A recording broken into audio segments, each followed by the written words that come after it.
Hello, everyone, and welcome to another episode of Wytpod. My name is Harshit, and I'm the Director of Business Alliances at Wytlabs.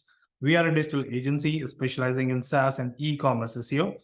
And I've got Brennan Dunn with me, founder of a SaaS company, RightMessage, which basically is helping make automated segmentation and website personalization accessible to any online business. Plus, Brennan has recently launched his new book, This is Personal, which is doing really well. And most of our today's session will be around it. So, big welcome to you, Brennan, and congratulations on your first book. I'm so happy to have you with me. Thank you, man. Yeah. Harshit, thanks for having me. Yeah, it is a bit surreal that it came out about exactly 2 weeks ago, so it's still very new, but it's been wild seeing it people reading it. Very much. Now, before we dive into your book, can you please tell us viewers a bit about yourself and your journey in SaaS and marketing altogether, please? Yeah, so about 15 years ago, I started a web development agency, and that was my first kind of time working for myself and building up a team and doing like business stuff. And that did well. I was able to scale that up to 11 employees. And I decided at about 2011 that I didn't want to work with clients any longer. I wanted to build software because we built software for clients, and I wanted to build our own software that we could just sell to people directly. And so I started a company called PlanScope, which was a project management tool for agencies and freelancers. Yep. And this kind of dovetails into what we were just talking about. But in order to get people to use it, I quickly learned I couldn't just have a website up for PlanScope. I had to get people to that website somehow. So I started writing about everything I knew about consulting. So how do you write proposals? How do you price yourself? How do you get clients? All that kind of thing. And that did really well. And it did better than I thought, because I think it was, again, this was 12 years ago. So there wasn't a lot of competition on like blogs about that. And I got a lot of people from search. And unfortunately, a lot of them didn't turn into RightMessage or PlanScope customers, which is what I wanted. I wanted people to read the article on how to write proposals and then see the project management tool that was on that blog or sponsored that blog, if you will. And then I was hoping that they'd buy. And some did, but most people wanted more. They wanted more content. They wanted more training. And that turned into a separate company, or a company I started called W Freelancing. Mhm. That email list took off to about 50,000 subscribers. We ended up with more than 10,000 customers who had bought courses, gone to conferences that we hosted. And it did really well. But then I also, while I was building that up in 2016, I sold PlanScope because I couldn't do what became W Freelancing, which was the content site with PlanScope. So I sold that in 2016. And then a few years later, I actually got wanting to do software again. So I started a company called RightMessage. Got a co-founder, we raised money, built up a team, and that's more or less what I've been doing ever since. So now at this point, W Freelancing, which was that site that did really well for me for the last decade, I'm not day-to-day involved in that. I still own it, but I'm not running it. And now my focus is on RightMessage, along with, you mentioned the book, which just came out, and helping people with all things personalized marketing. Gotcha. Let's talk about the book. I would love to have a brief overview from you about This is Personal and what exactly inspired you to write it.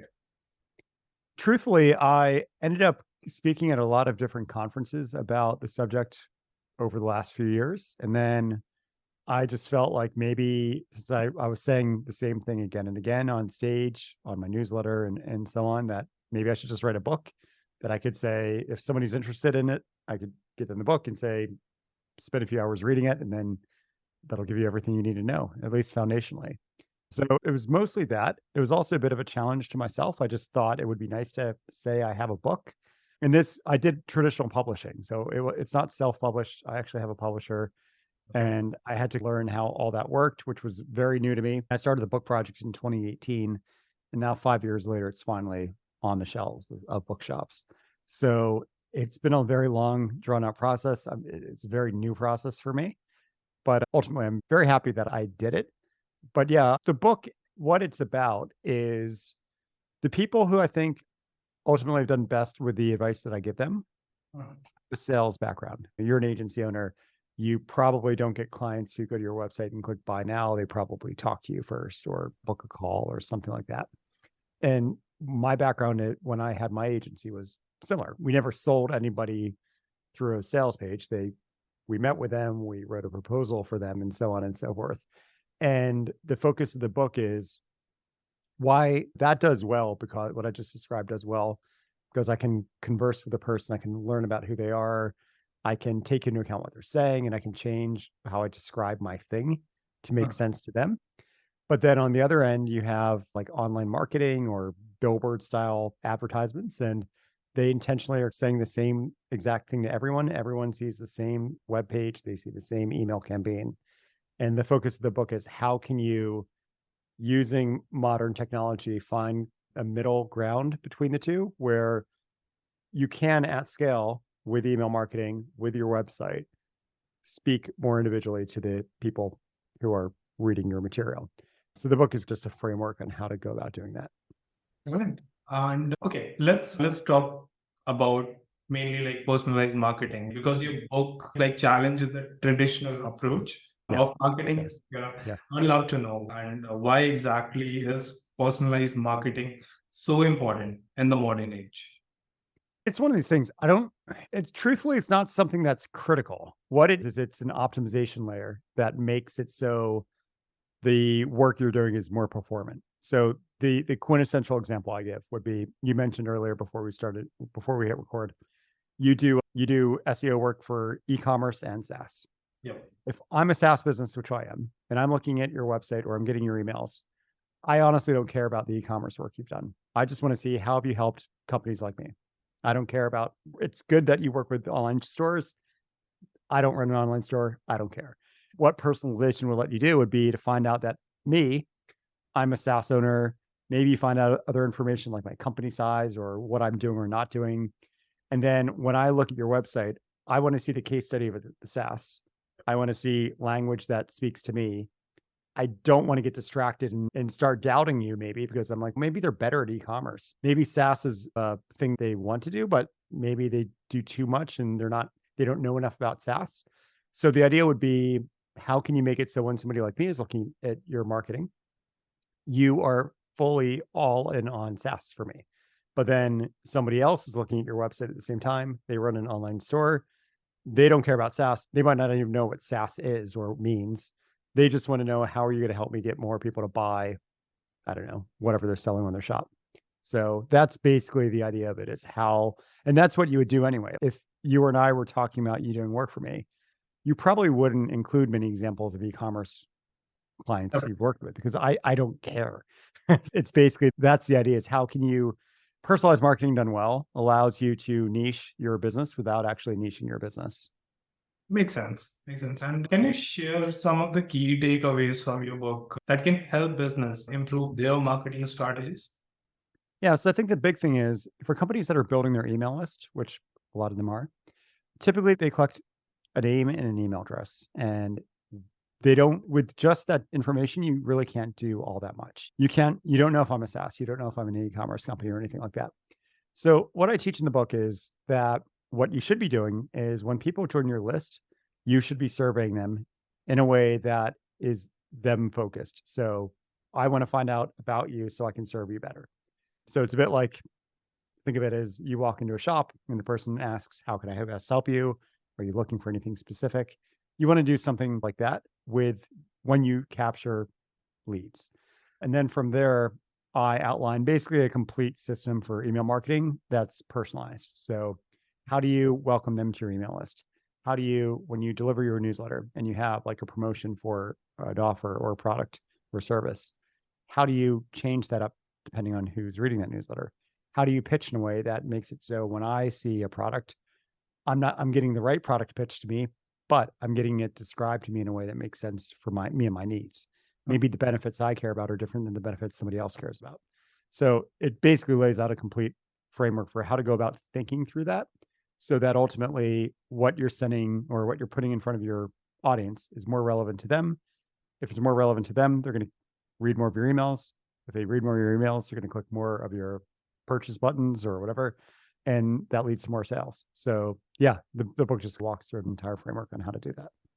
Gotcha. And what technology are you recommending basically? Because I'm sure I know a lot of people might be leveraging AI to do the personalization bit, and feeding them AI again is something, maybe using ChatGPT for an Yeah. example. So stuff like that. And what technology do you recommend to achieve that level of personalization? Or is that like something which RightMessage could do for example? That is what RightMessage shows. Yeah. So that's another reason I did write the book, is I own a company called RightMessage where we do that. And there are tools that do this in the enterprise. So Optimizely does this, Visual Website Optimizer, VWO does it also. The difference with us, though, is all of those products tend to be more enterprise focused. They tend to focus, they're expensive, they're more upmarket and everything. We're going after more smaller businesses, so SMBs, who are not going to spend $1,500 a month on software. So we're a lot more competitive with those products. But we do all that. We do like they do. They're able to say, oh, yeah, you can plug in your data warehouse into Optimizely or something, and then you can do account-based marketing and things like that. We allow you to do that, but with more the software that e-commerce, or not e-commerce, SMBs use. So the bigger tools will play with like Marketo and these big, expensive enterprise tools. We work with ActiveCampaign and MailChimp and ConvertKit and things like that. Yeah. Oh, that's brilliant. Okay. On your website, I did check RightMessage that for pricing bit though, it's something that you'll have to contact the sales team. But can you give us a little bit overview of your pricing model? Yeah. So what you're seeing is new. We used to show all the pricing on the pricing page. We have two tiers. We have a tier that is just for people who want to do surveying and want to use us for lead generation. And then we have the other tier, which is that, along with the full site personalization. So at the minute, the full site personalization is call for pricing, but that's very new. And the reason we did that is if you were to sign up today and want to buy, say, the personalized plan, it's exactly $100 more per month than the call to action plan. So if it says it's $79 a month, the personalized plan would be $179 a month. But we're changing that. And the reason we're changing that is that $179 a month plan we currently have is functionally identical to the $1,500 a month Optimizely plan, but it does more. And so I've been thinking maybe we should raise our prices. Our way of doing that is to put the call for pricing in a minute. And right now, when people do sign up, we're selling it at the price I just told you, which is $100 more than the call to action plan. But we are planning on making it so, because the people who need full site personalization, they tend to be bigger companies, more organizations that have, they're the sort who do A/B testing, which A/B testing you typically wouldn't advise for a smaller company that has like no traffic or anything like that. Yeah, we're going to be trying to close the gap. We're not going to go up to Optimizely or VWO's pricing, but we're going to be at least 2 or 3 times more expensive. So at the minute, we don't know what that pricing is going to be yet. So we have the call for pricing. All right. And Brennan, what I understood basically from a conversation so far could be around the platform or even the book. It's giving me an impression that the help that people get is basically like businesses get is basically on the activities around top of the funnel, the first touch point and all of those things. I would love to know your opinion. Is it something like, are you catering to the middle and the bottom of the funnel? We are doing, that's really where we shine, I think, is, yeah, we can do top of funnel things like top of funnel lead gen, top of funnel segmentation.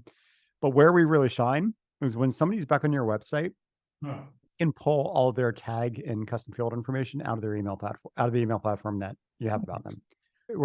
Why that makes sense is, let's say somebody's on your website, they visit again, and since the last time they went to your website, you have tagged them as a customer in your email platform. So they bought the thing, they signed up for a trial, they signed up as a customer, whatever, they're now a tagged customer. RightMessage will pull that information back down from your email platform. So we treat your email platform as your data warehouse. So we pull it down to your website so that when I'm back on the website and now I'm tagged customer, you don't show me the sign up button. You show me the upgrade button or something like that. So for middle funnel, further down the funnel types of things, that's actually where I think we shine, because you can say, oh, Brennan's back on the website. He's in SaaS. He's already started a trial. He canceled the trial. So why don't we make it so the hero on the homepage is, Brennan, we'd love to have you back click here to start a new trial or something. Yeah. Some people don't want to do that because it's a bit creepy to say somebody's name on a website. You could use us to do that though. But yeah, it just depends on the use case. But a lot of people are using us for middle funnel. Gotcha. That makes sense because they're catering to all business sizes and across industry. And usually like B2B, bit longer sales cycles, a lot of reusers and all those happens.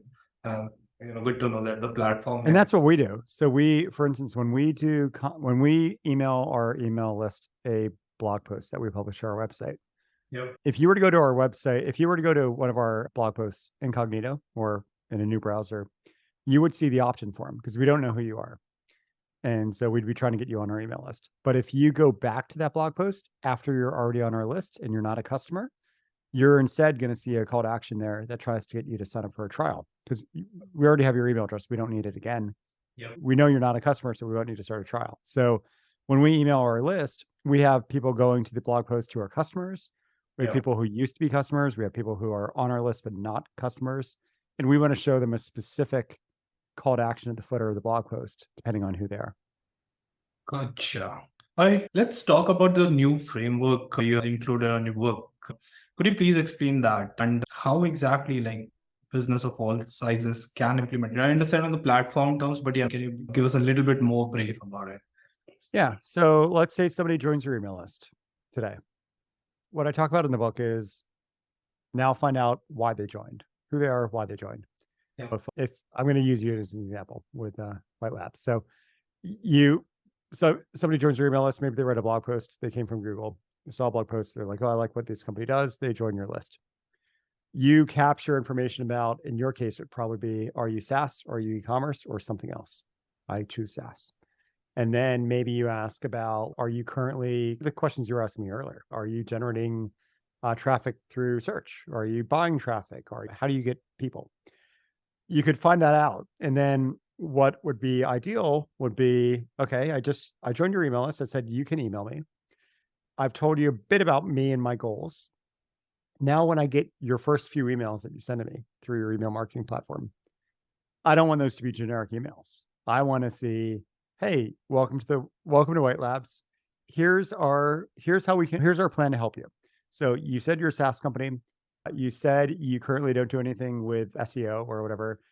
Over the next few months, we're going to be sending you original content that's going to help you start to blah, blah, blah, blah, blah, get more trials, get more whatever through search. And then you do that. And I think, oh, I'm on the right email list. This person's saying exactly, he's talking to me. Whereas if somebody else joined your list at the exact same time as me, but they're an e-commerce company, maybe they sell, I don't know what you capture. Maybe they sell cosmetics. You talk to them and you're talking to them about how you're going to help them they wouldn't use the word trials. I use trials. They would say customers or buyers or whatever language they would use. So the idea is, how do you do that? How do you show them they're at the right place with a really good welcome sequence? And then from then on out, when you go to pitch them, so if you're pitching them on a service, you're pitching them on your product, how do you make it so maybe the examples you use in those pitch emails are companies like the person getting it? So for me, I want you to overwhelm me with all these great SaaS companies that you've grown. Again, I don't care about e-commerce. Overwhelm me with that. Ideally, overwhelm me with companies that are SaaS, but also have struggled with the same things that I'm struggling with. Because I want to see that you've done this before. And if you're giving me a mixed bag of e-commerce and SaaS and maybe, I don't know, agencies you've helped or you know what I mean? If you're doing all that, I start to think they're not as focused as I might want. But if you're speaking directly to me and my needs, just like you would if you were talking to me over a Zoom call, then I'm a lot more willing to do business with you. So that's the whole idea is people want to do business with companies that understand them. And if you have multiple types of companies you work with or sell to, that makes it people want to buy from a company that speaks directly to them. So that's basically practically speaking, that's what I advise in the book is how do you change your core set of marketing emails and your marketing website to reflect the individual and their unique needs. Okay, Ben, are there any real case studies in your book that kind of backs the thing? Yeah, a bunch. So one example that I like to give who did really well is, do you know the company Smart Passive Income? They sell Yep. I heard of it. Pat Flynn. So they sell a lot of different online courses. And what they do is when people come to their website, they capture things like what size is your business? Are you doing affiliate marketing? Are you podcasting? Are you doing this? Are you doing that? Yep. They get all this information. And then what they ended up doing was when they did their Black Friday sale, they took that information and not only promoted a specific product saying, if you buy one thing, here's what we think you should buy. So they might have 5 different products. Here's the one thing we recommend. So they use it like a recommendation engine. And they describe the product in a way that if you're just starting out and you said, I want to build an online business, but I don't have one yet, they would make the product description align with you. But if you said, I'm already doing pretty well and I want to scale my online business, the same product might be described differently. They did a controlled A/B test on this. A percentage of their audience got the default control. The rest got this personalized, very good, specific examples of what you should buy and why. And that variant, the experiment group, that got a 238% increase over the control. So they made tangibly about $80,000 more on Black Friday weekend by doing that. So that's a great example. We have a bunch of others in the book that I talk about that have done this. Some in e-commerce. One client we worked with, they do a lot of Facebook ads they sell jewelry. So they target married men, they target single men, and then they target everyone else. And if you're a married man and you go to their website, they change the entire focus. So you click the ad, you go to the sales page for a list of products or whatever, but the focus is all on anniversary gifts. But if you're single, it's all about engagement rings. So it's the same. They just say, if this ad set is running to a single person, we're going to assume they want to buy an engagement ring for their future wife. But if they're already married, we're going to assume that they're not getting married again, that they're just using this based off of, you've told Facebook you're married. So they're going to get a specific ad set that is going to then bring that context about the fact that Facebook says they're married to the website. And as they go to the homepage, as they go to different product pages, it's all focused in in this case, married men who want an anniversary gift. Gotcha. Right. And before we jump into the feedback, I would love to know, because you've talked about personalization on website as well as on the email front, right? I would love to know what all KPIs are important to measure, in the sense that the personalization that's happening on both front is actually working on the favor. What all do you recommend businesses to monitor? Correct. Yeah. So there's only one thing I care about, which is value per subscriber. Okay. So join my email list. If you look at how many subscribers you have and how much money you've made, you can come up with the value per subscriber. So my thing is, personalization is not a growth tool. It's not going to get you more people on your email list. It's designed to make it so the usual stuff you're doing over email is more performant, which then means more subscribers buy, which increases your value per subscriber. So everything we do, like with our clients, when we teach people, it's all dialed in on, we're going to benchmark your current value per subscriber. Say it's $1 per subscriber per month. How do we get that to $2 per subscriber per month? And that becomes the focus. Right. And the same logic applies to the website as well, website visitors? Or do you? Yeah, in that case, it would be value per sales page view or something. It's basically a conversion optimization tool. If your conversion rate's 3%, personalization done run right could bring it to 4% or something. What would that mean fundamentally for somebody? So, all right. Okay, let's hear. I would love to know, what feedback have you received so far from the individuals and businesses for your book? It's still early. I've heard a lot of really good. So right now, as of today, the 2nd of November, currently Amazon when you write a review on it, it takes a while for it to get published, but we have 4 public ones up now. So, but I know I've sold already about 500 copies of the book. So I've been hearing from people about, first off, that they've liked that it's a framework. They like that it's not just a bunch of stories, or as they called it, fluff. It's very specific about what to do without being a technical manual. So it's not it can be used regardless of your email platform. You don't need to use RightMessage or anything for it. It's prescriptive, but it's not click this button, do that, do this. So people have liked that. But I think the big thing is like I mentioned earlier, sales teams really like it because Hmm. when you do this, if you like, let's say with your agency, right? So you close the deal by probably getting on a call with somebody. But if everything leading up to that call can be done where you're setting really great case studies that are personalized, you're setting targeted messages. When the sales team finally talks to that person or tries to sell them, they're already so much easier to convert and to close. So it increases your sales rate closing ratios, right? Like it makes it so your sales team does better. They get better leads basically that are ready to buy. So a lot of sales teams who have been following this and implement what I cover in the book and elsewhere, they're the ones who are really happy. And also you've got the data people. One of our clients is Justin Welsh, and he's been really geeking out on. He's got a list of about 200,000 people, and he's getting most of them now, upwards of 75% of them who are fully Yeah. segmented. So he's finding out, are they focused on LinkedIn? Are they focused on Twitter?